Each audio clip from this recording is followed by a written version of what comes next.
I think one of my greatest inspirations or things that I would feed off of basically was just obviously people not believing in the cloud of doubt that kind of I felt hung over my head, and wanted to just prove everybody wrong. I wanted to make it, and I was going to make it regardless of what anybody said. I meditate every day.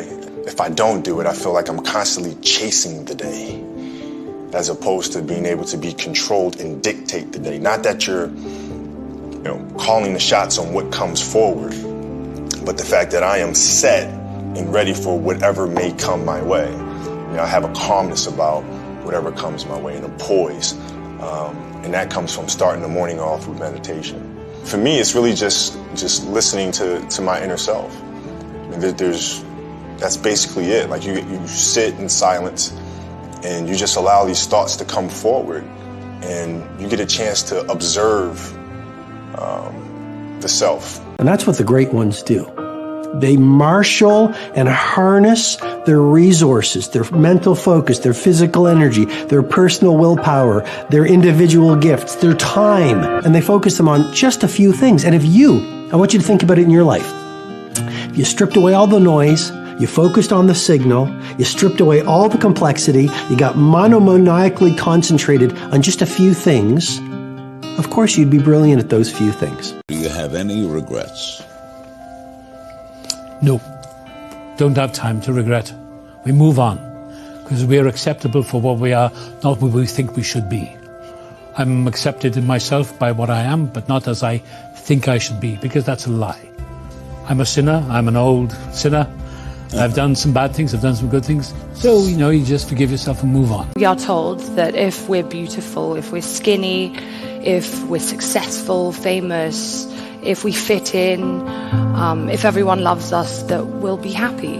But that's not entirely true.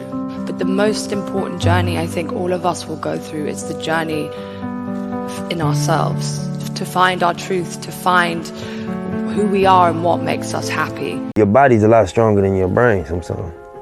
And you gotta catch your brain up. Your muscles will be ready to keep going. Your brain will have its limit. You know what I'm saying? And be like, I can't do no more. And then your body will follow suit.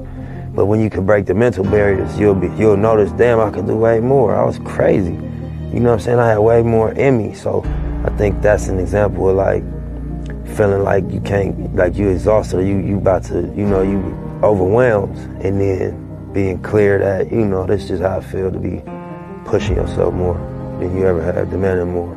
That's just the natural way it feels.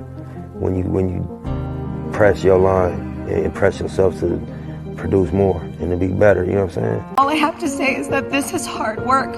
I've worked hard for a long time, and it's not about,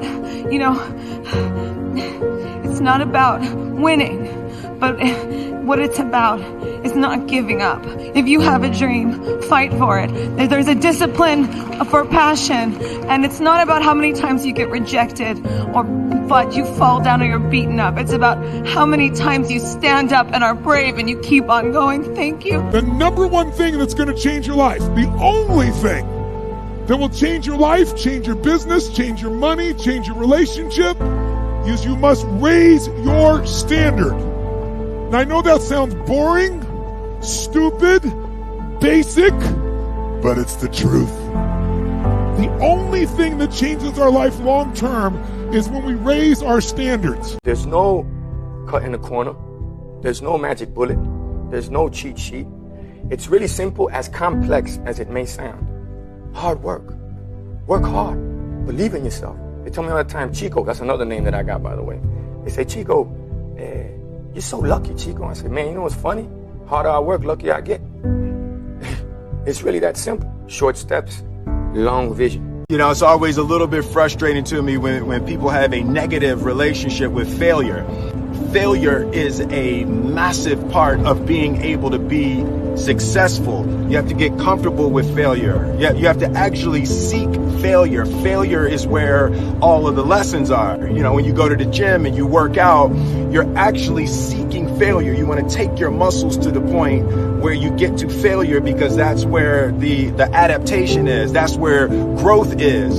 Successful people fail a lot. They fail a whole lot more than they succeed, but they extract the lessons from the failure, and they use that, the energy, and they use the wisdom to come around to the next phase of success.